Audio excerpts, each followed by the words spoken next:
Hello and welcome back to the channel to all the returning subscribers. If you aren't a current subscriber, what are you playing at? Click that subscribe button because we have got projects like this Porsche 996 911. Take it away.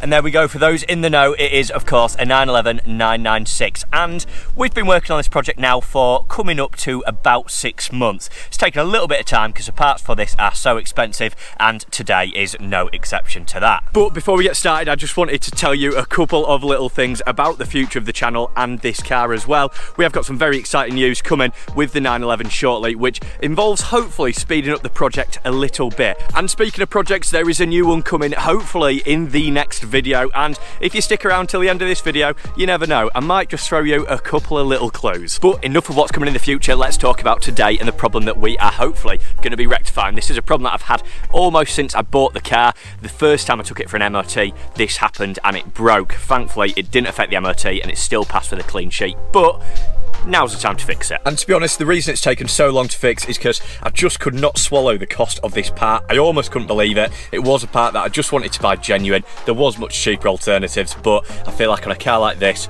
it's best just to get the proper parts. So let's get home, I'll talk you through exactly what we're doing today, and fingers crossed, we can fix it. I'm not very confident of this one, but like always, I'm gonna give it a go. So, I'll see you back there.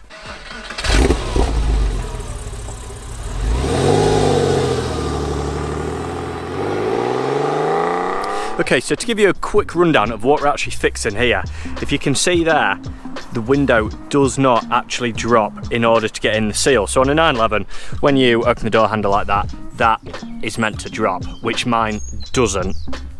You see? Absolutely nothing. So I'll show you what it's meant to do on the passenger side. So open,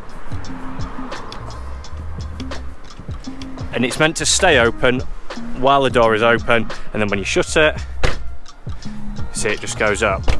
And that is exactly what this one doesn't do. Now, not only does it not open like that, if we turn the ignition on, you'll notice that that window operates fine, and this one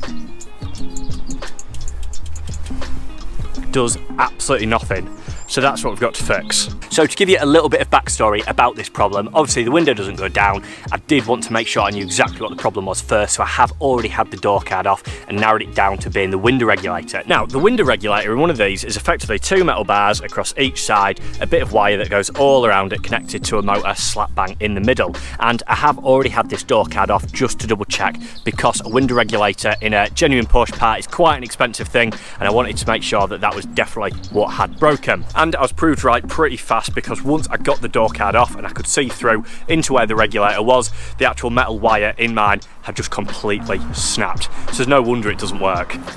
And this is what we've ended up with. Look at the size of that thing. So yeah, it is a genuine 996 window regulator. Now I'll see if I can unbox this handed.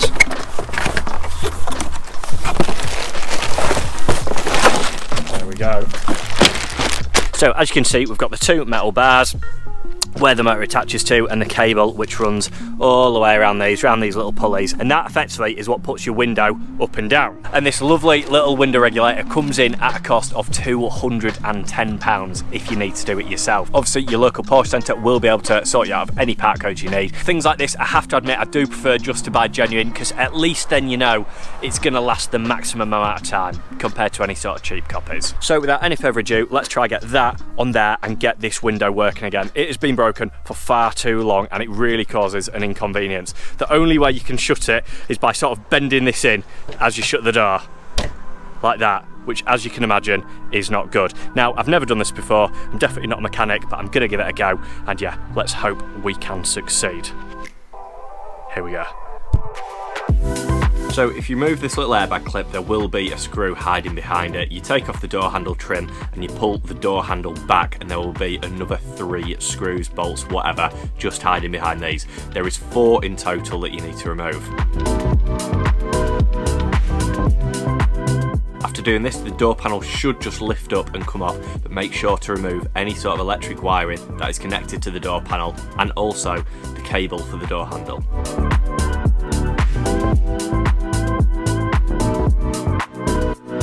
That's the door card off, and what we've got to do now is basically just get rid of all of this foam. It is stuck on by factory just with like some glue or silicone or something like that, as you can just see a little bit there. But yeah, I have had it off before, so I know it can go back in the same place. You've just got to be very careful just to feed these wires through. Obviously that is an airbag. I'm going to see if I can get away without touching that.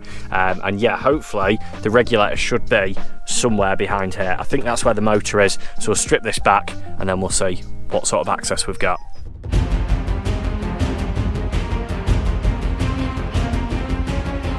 Okay, so as you can see, once that is folded back, this is what we're working with. Those 3 bolts there, they're basically the motor, so we will need to undo that. And then you see those 2 metal bits there.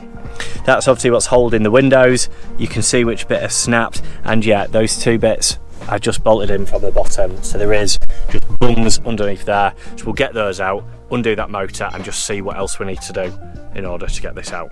I did think we had to lower the window, but there's actually these bungs here, which if you can see, do actually expose where to unbolt the window. So we'll get the window unbolted, try and get the glass out, and then we should be able to start dismantling the window assembly.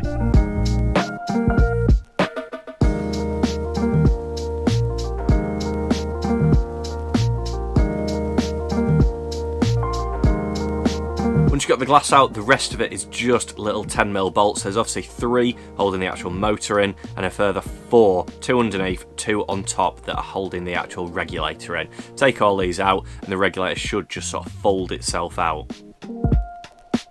There we have it. We have the old one, which is, as you can see, completely knackered. That cable is not meant to be exposed. That's definitely not meant to be hanging off, but you can see the original manufacturer just there, which actually happens to be the exact same manufacturer still 23 years later. That one can go swiftly in the bin. We'll try and get this one back on the car, and hopefully that is going to sort out our little window issue, and I will be able to have my window down while I'm driving once and for all. Right, let's do this. Start it up. Now again, 3 bolts hold the original motor onto the regulator. You will need to swap this part out to your new one because it does not come with it. Again, in reverse, you sort of just fold it back into the door and then put your 10mm on, and it should all line up in place. Try line it up as near as possible to where the old one was. You should be able to see the markings. After this, it's just time for the glass to go back in. Make sure this has been stored in a safe place, and then just tighten it up very, very slightly. We're nearly there with this. The only problem that I am having is that this window, as you can see, goes all the way down, and this one is not. I've got a feeling that this stop screw here is something to do with it. Now, if you don't know, this car came from an era where the Boxster and the 911 shared a lot of parts, so I think if we take that stop screw out, which is for the Boxster, we should be able to get that window going all the way down. So let's give that a try. Right, absolute success, as expected. That has done it, and now we can put the window all the way down to the bottom of that. So what I'm going to do now is put the window all the way up and see if the door will shut. And just like that, it is complete. The door shuts.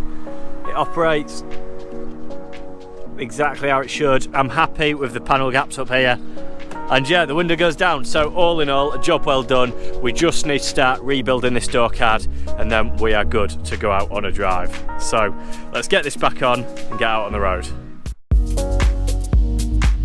This is the easy bit. All you got to do is get it all back together. Now, hopefully you've put all your little nuts and bolts in a safe place, you know exactly where they are, and this bit should be really, really easy. Just go around tightening everything up, make sure there's nothing loose in the door card or anything that could cause you an annoying rattle, and yeah, pretty much just put it all back together.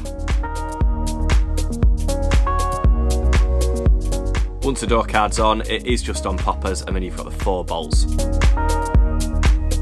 And just like that, the Porsche 911 is fixed once again. The window opens, the door operates, and it is all been properly put together by yeah, myself, so maybe not so properly after all. But like always on this channel, we gave it a go ourselves and it seems to have fixed the problem. Obviously, genuine parts are usually the easiest to fix and most reliable, and hopefully if you've got this job to do on your own 911, hopefully it's been a little bit of an insight on how to do it yourself. Now, I haven't forgotten what I said at the start of this video, and just like I promised, there is a new project coming to the channel. So, let's do it. I'll give you a little sneak preview. It's going to be a fast one though.